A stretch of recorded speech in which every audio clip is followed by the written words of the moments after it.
میرے پیارے پاکستان کی بہن بھائیوں، السلام علیکم۔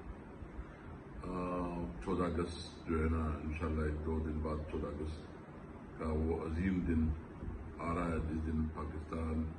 آزاد ہوا تھا، اور ہمارے بزرگوں نے خواب دیکھا تھا کہ ایک ایسا پاکستان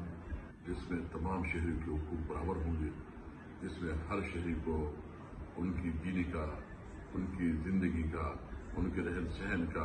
ان کی تعلیم کا، ان کے روزگار کا، ان کی صحت کا اسٹیٹ رسپانسبل ہوگا، اور ایک ایسا اسٹیٹ اور ایسا ملک مملکت خداداد وجود میں آئے گا جہاں مسلمان اپنے دین اسلام کی معیانات اصول کے مطابق اپنی زندگی بسر کر سکیں گے۔ انشاءاللہ ہم نئے عزم سے اس دن اعلان آغاز کریں گے، لیکن اس موقع پہ ہمیں اس بات پہ بھی افسوس ہے جس وقت پاکستان کی صورتحال ہے، خاص کر ہمارا لیڈر عمران خان جو اس وقت جیل میں ہے، اور جس طرح وہ ایک فاشسٹ گورنمنٹ کے ایک جھوٹی بیانی کی نظر ہو گئے ہیں، اور وہ جو ہے نا ان کے خلاف جھوٹی مقدمات بنا کے اس کو گرفتار کیا گیا ہے، صرف اس لیے کہ اس کو اقتدار سے باہر رکھا جائے،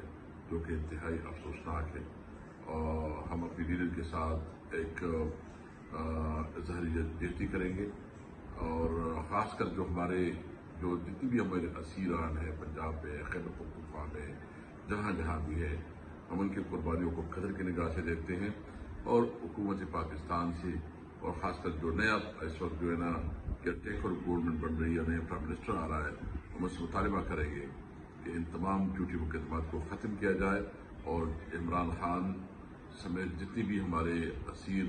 لیڈرشپ ہے اس سب کو رہا کیا جائے، اور الیکشن کے لیے فری اینڈ فیئر الیکشن کے لیے